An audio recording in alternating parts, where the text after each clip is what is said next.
Well, good morning, everyone, from Dance Dad with John Corella.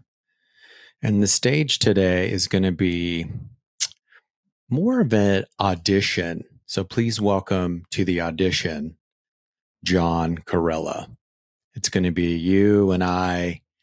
And today I'm going to be talking about to you dance moms, dance dads, and dancers in general.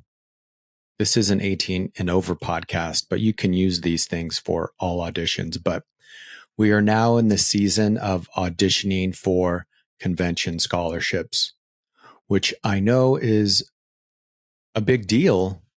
It would be to me too, because I want to be able to perform my solo at the nationals. So I'm going to give you a lot of tips, pointers, help, advice, secrets, all of it. So, and those of you watching on YouTube, I apologize for this sunlight, but at least you can see my amazing rhinestones. And I do have a little bit of I got dressed up for you all with my tuxedo shirt. So how am I feeling today? A little anxious, a little calm. What color is it? The anxiousness is black. The calm is blue. And where do I feel it? In my cheeks, in my throat. And if it had a voice, what would it be saying? And it would be saying, "You're enough."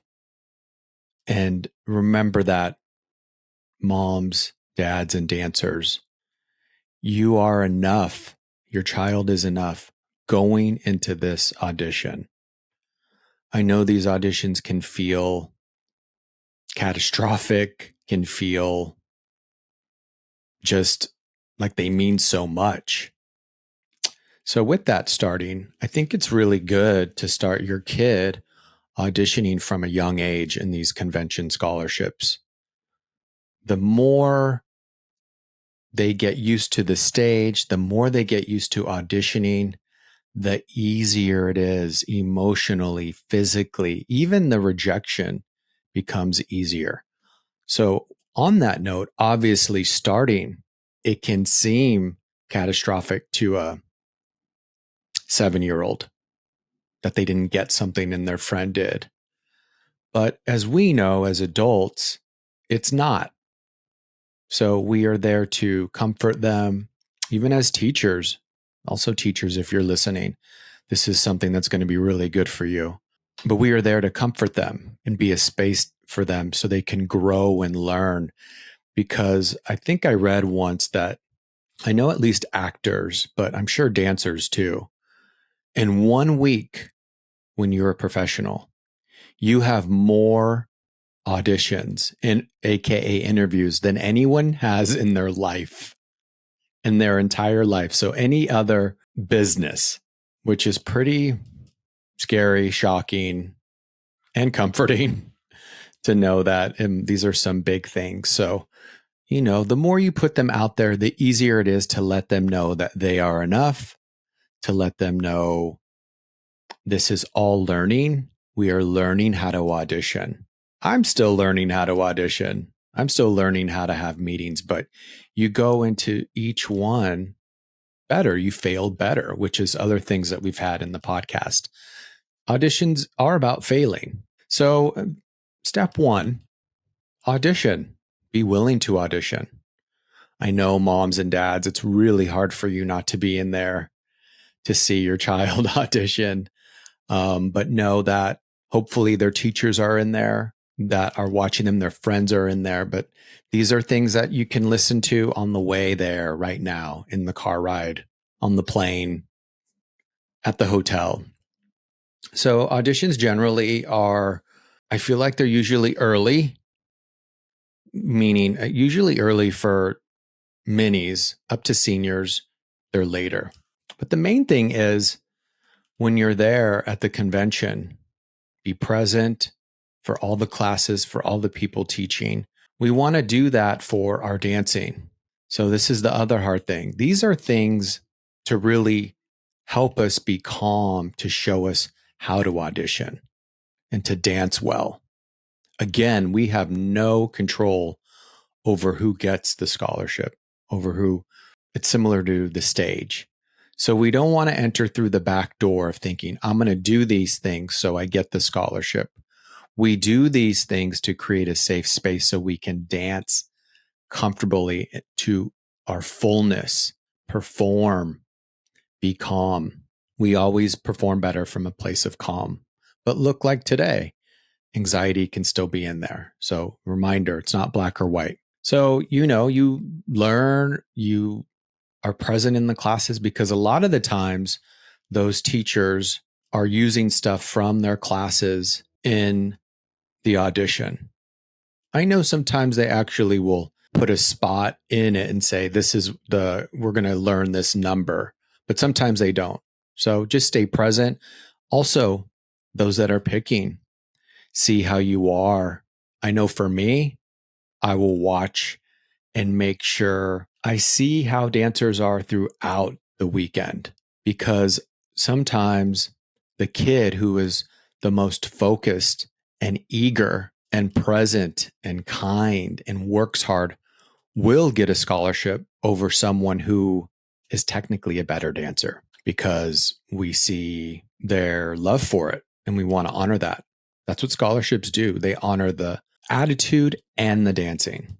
I think that's a good note. They honor the attitude and the dancing. They are giving scholarships to all of you, not just your dancing. So this, obviously moms, you're not in there, but these are things, and dance teachers are, but these are just some tips that I tell dancers when I give them audition classes. And so, when you walk into the audition, we know when the audition starts, the door's shut. This specific audition, auditions do start as soon as you get there. So this specific audition for scholarships, for conventions, to do a solo at the end of the year at their nationals. So you put your stuff away to the side and start warming up. This is where already we're going to start separating people, because there's going to be those that are going to start talking with their friends. And then there's going to be those that are a little more focused and are going to start warming up. If you already know the number, be going over that. Most of the time you're starting with a ballet combination. Make sure you're in ballet shoes. If you have a skirt, great. Just be clean. Look presentable. Look clean. That's all. So your hair's nice and clean. Maybe you've freshened up and washed your hands. If it's age appropriate, you've put on some lip gloss. Whether you're a guy or a girl, you've combed your hair. Again, some of these auditions are later on in the day, so we want to make sure that we are presentable.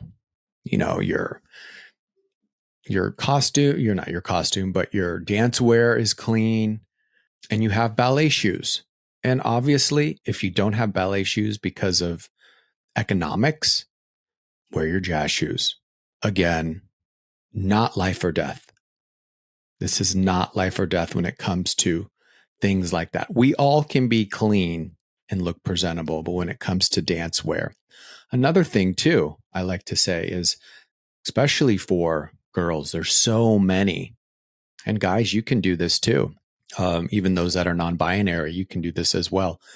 Whatever you danced in your solo with, let's say you had a red costume on Friday and the auditions are on Sunday, I would say wear red. I'm one that might even say, this might be a lot, but if it's at nationals and there's not too many days, kind of wear red all week. You know why? It helps us remember those who are picking, because there's so many. And then we go, oh, that's that girl who did Hey Big Spender. And I love that I picked that song. Hey Big Spender in red. Oh, I remember her. Okay, great. Where if you had yellow on, I wouldn't be able to connect it. I'm also big on wearing the same hair. Wear the same hair as your solo. So if you had a bun, wear a bun. If you had a ponytail, wear a ponytail. So you're already walking in at an advantage of them knowing who you are. If you didn't do a solo, That's fine too. Just wear something that they can see. I know everyone picks bright colors. I'm going to give you a little bit of a secret here. I think this is okay. A Christy Lukasiak secret that she taught me is that everyone would go in bright colors, and she said she would always put Chloe in white for the auditions. So sometimes white in a room full of fluorescent really sticks out to be seen. So you've picked your dance wear, you're warming up, girls and boys and theys. Stay focused. Stand by people who are focused as well, that aren't going to be talking to you during this. Because there is some that really desire it more than others in the audition. It's just like a job. Some people desire it more. And you want to stand by people that will keep you focused, because talking about what's for lunch and other things will not do it. And be present. Those 4 questions that I gave you in the beginning, do that to center you. How are you feeling? Where do you feel it? What color is it? What is it saying? And breathe. And I always say, there's a sign in front of me from David Corey, who was on the podcast last year.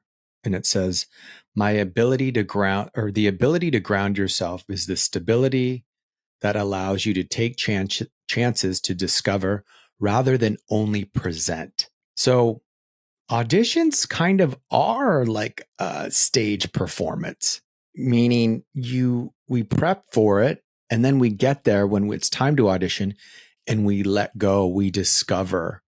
We don't just present. And I'm going to talk about that a little more. So you're warming up. Also, too, some people get scholarships by warming up. We don't want to show off, but I've seen people in the corner doing things. I just was on Brandy and Monica's audition, and they're warming up things that they're going to probably do for their improv. And it's like, wow, that's amazing. So we're already looking at you, and we want you to do well. Just like judges want you to do, teachers, we want you to do well that are picking you. So, and sometimes we're nervous too. Everyone's nervous. Everyone has anxiety, especially at these things. So you're warming up, and then the teacher comes that's going to teach the combo, whether it's ballet or jazz. And let's say you know this one, because I feel a lot of you know it. Also, just like homework, if you know it the day before, go over it that night, go over it that morning. Be gentle, because they're going to go over it again, but just so you know the actual choreography. So you're going over it, find a space where you can dance. Everyone usually runs to the front. If there's not space there to dance, go to the back. Most of us are on stages. So when we see out, meaning the people that are picking, that teach, we see out. So we actually see above the heads that are close to the stage. So, middle of the ground. And I'm thinking of a big convention room, at the Hilton or something. So you're out there. I'm going to say this now too, if I have a tendency to forget. I am a big believer, unless you are Gavin Morales, and Lynn Ray, the turn coach, who we just had on the podcast, says you can do this, or you turn like them. Do not turn on carpet. Do not. It never works out well. It just doesn't. We are not on a stage. Unless it's in the choreography. So I'm talking about improv. And even those wood square things, they're cut up. They're just not, they're hard to turn on. So you're learning it, and you are relearning it.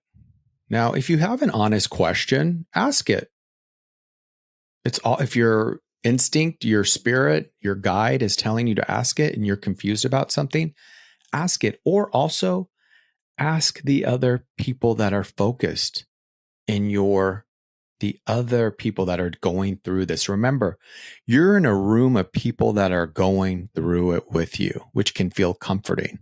You're not isolated. Even though we're picking maybe 5 or 6, you're not isolated. Go to your teammates, ask them. And then if you have an honest question and it's time to, raise your hand. Also, I will say this, watch what the person teaching does and or the assistant. A lot of the stuff they say they want stylistically, they don't say it. One, sometimes the teacher is older like me and can't do it. So the assistant will do it. And 2, we can't get it all in and telling it. So really pay attention to detail, because that'll be something that will come into play when you're auditioning. So you've learned it. Then there's usually a time, I want to say either before or after. I usually like after. I think it's actually before they have you improv. I don't know. Either way, they have you improv. Number 1 rule, and I see this more with younger kids, is don't do a trick that you've never done in your life, that you don't know how to do, that you saw a girl doing earlier or a boy. Don't do that for your improv. Do things that you know. And back to the solo, do 3 things that were in your solo that you're confident in. This is the time to show what you are good at, your confidence. So let's say it was me. I would have done a standing back tuck. I would have had that in my head, a second jump, and a left bama. See, no turns. Acro always does well. Here's a little story I'd like to tell. Is that a hip hop number? Again, acro does well. This story it's a story I've heard. Let's just say that. And someone told the person who dances that was going for a scholarship that they don't like acro. And that person went to their teacher and said, so-and-so said that they don't like acro in the audition. And the teacher said, no, do acro. Well, guess who got the scholarship and who didn't? The girl who did acro. So we want to stick to what we know. Things, it's like missiles. They're going to come in throughout the audition to throw us off. Our thoughts, what someone says. Mostly it's our thoughts. So acro, if you have it. That's safe too. We want to be safe. We have to remember these are carpeted floors that are concrete. So you have those in mind. So then they break you up in groups. So you're in groups. They might say, Mark, don't. I've booked many auditions from running through it. You know why? I didn't audition well. I would feel nervous. I would forget. I wouldn't do good because everyone's watching. We're marking. Or when they would run us in groups, I felt safer. Again, when we feel safer, we do better. And they would see me in that and they'd go, oh, he just messed up in the audition. So we're going to still give him the job. So be full out. Faces, choreography, tricks. They switch lines. Do it again. Even if you're off to the side, your eyes can go. When you see people that are picking, watch how their eyes move around the room. It's to things that pop. Tricks, good face, good lines. And let's say this can be applied to ballet. This can be applied to jazz. Now, when they do those cuts, man, dancers, we have it hard. We get cut in front of our friends, in front of people. It's really rough. I really think auditioning as someone who dances is the hardest. Even actors, they go in by themselves. They just don't get the call at home. They don't get cut in front of all their friends. It can feel embarrassing, humiliating, disappointing. All those are valid. It happens. We breathe it out. And at these conventions, we stay in the room. That's another thing. That's usually you leave. When you get older, you'll leave and you can go cry in the car and you can go feel sad about it. The hard part is being there while your friends are still auditioning. So it's okay to feel sad and disappointed. And if you feel it's overwhelming, maybe just remove yourself, further back to the wall. I just want to make sure it's a safe place for you to feel it and know that afterwards you can, with your teacher, your mom, your dad, you can really feel the disappointment. Those of you who dance really, really good, let's say you had a really good ballet combination, you felt amazing. You don't get called back. Ooh, I know that feeling. I know that feeling. It feels bad. I going back to a time when I auditioned for the Academy Awards. It was Jamie King. It was for Bryan Adams and Vanessa Williams. And I danced so good. I got all the way to the end. Jamie, if you're listening, I know I was one of the best dancers in the room, but I was new and I was kind of in shock that I didn't get it. But I went home and I cried and I allowed myself to feel that. And eventually Jamie hired me after that. And then I got the Oscars. So again, these are journeys. Fail better. So know that just because you didn't get called back this time doesn't mean you won't. It's very similar to competition. Sometimes you get first, sometimes you get sixth. We just kind of go with the ebbs and flow as long as we do our part, and we're still human and we're going to feel the effects of it. So you do get called back. So now you're waiting off to the side. One thing that I know, what I see at these conventions, is they don't like you to be going over it because it's distracting to a degree, and they like you to be in your space. I understand that. So you can still go over it mentally. Or if you want to go way in the corner where they can't see you, go over it in your head. But I want you also to know it's okay if you forget. We understand that. It's totally okay if you forget because you just learned it. You haven't been practicing for months. That's not our main concern, believe it or not. Mess ups and forgetting. What people who are picking, what we are looking for is someone who performs, is clean with what they're given, and shows off their ability. I've never not given someone a scholarship just because they forgot. So know that, because that can make us forget going over it over and over again. So we just breathe and it's the courage. Oh, moms and dads, the courage that your kids have going out there. It's so amazing. It's amazing to see as a teacher. Kids are so courageous. Adults are too. We just kind of have squashed it. But it's like a roller coaster. We go out there. We don't know what's going to happen when we audition. We don't. That's the exciting thing. It's the courage to fail in front of everybody. Make sure you are in a space too, a convention that is a safe space to fail. That's something too that I want to be aware of. It's not always safe to fail at every convention or competition. So you've danced, you've done it one time, and then they have you switch lines. When you're standing there, just take a deep breath, feel the music, look them in the eyes, and go to that place of no mind when you do it. Know that your body will take over, because we have had you run it a couple times. And then you switch lines, and then you stand in a line, usually while they're looking at you. Look at them. Smile at them. We don't want to scare them, but just smile and, thank them. This is fun. Thank those that are picking. They're usually looking down. They look at people. It's okay to say good job to the person next to you, but keep the talking to a minimal and watch how you're standing. Keep your arms to the side. You can bevel. You can have your legs apart. as long as you're not slouching and biting your nails or something. So then we did the auditions. I think I already covered the 3 tricks. So that's good. I covered that earlier in your improv to do that. Also, again, that talking.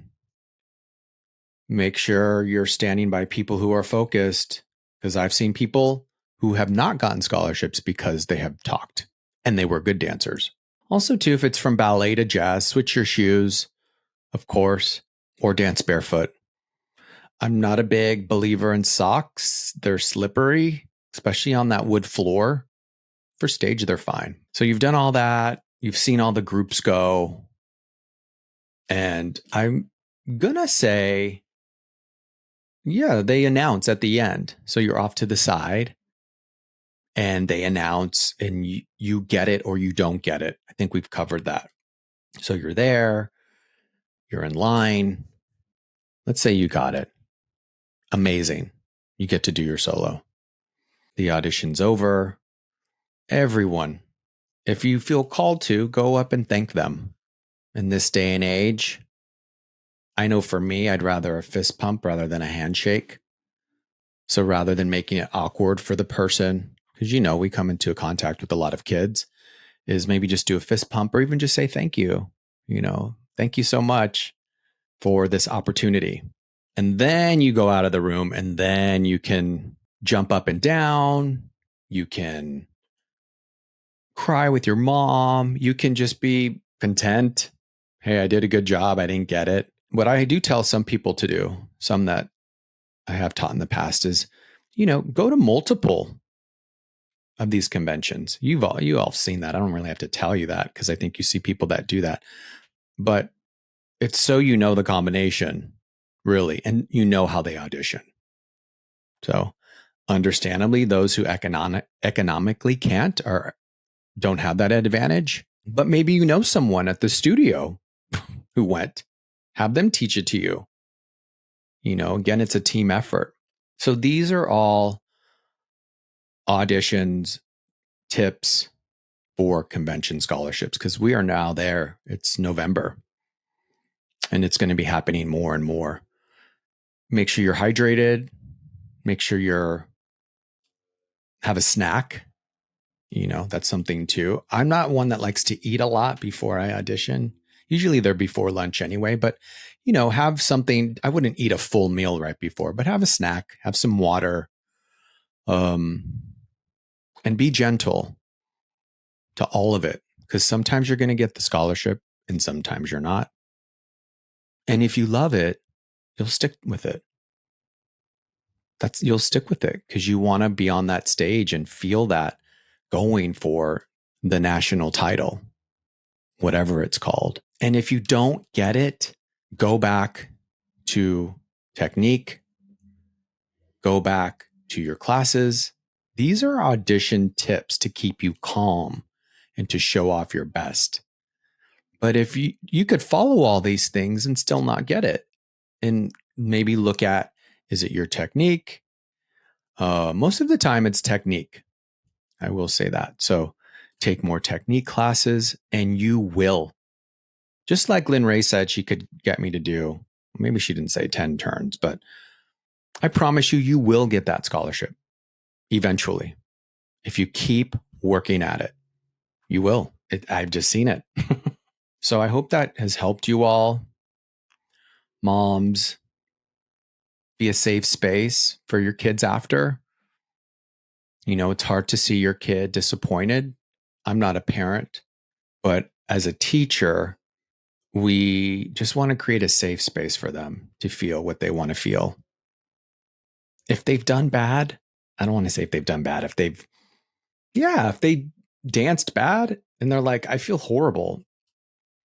Hey, and they're not feeling good, don't take that next class. Go have some French fries. Go take a nap. Auditioning is hard. Parents, imagine you right now having to audition. Dance teachers, it's hard. So hopefully this makes it a little easier for you all. And I'm excited for this new season of dance. I have a sweatshirt that I don't have it on right now, but it says dance is my favorite season. It's going to be good. And you can pass through anything. You can pass through the joy of getting it, the sadness of not. And just keep focusing on what you love about dance. Why do you dance? Why do you want to get that scholarship? For the paper or to do the solo that you get to express about and tell a story and feel that presence up there? So I hope that helps. And thank you again, all of you, for listening. We're nearing the end of season 2. I'm very grateful. You can always join Patreon, and that really helps the podcast for $5 a month. I think that's a coffee, maybe even less than a coffee. It does help keep it going. And you get to see the episodes prior, get a lot of sneak peek, some advice from me. I do a lot of this stuff on Patreon. You can go to patreon.com, The Only Dance Dad with John Corella, and subscribe there. And you can also subscribe for free. I'll give some advice there. So be bold and be fierce this season. Thank you. Thank you so much for listening to Dance Dad with John Corella. Thank you to everyone at Hivecast for all that you do. And if this episode meant something to you, please share it and subscribe. Also, you can follow Dance Dad with John Corella on all platforms. But most importantly, remember to be bold and be fierce.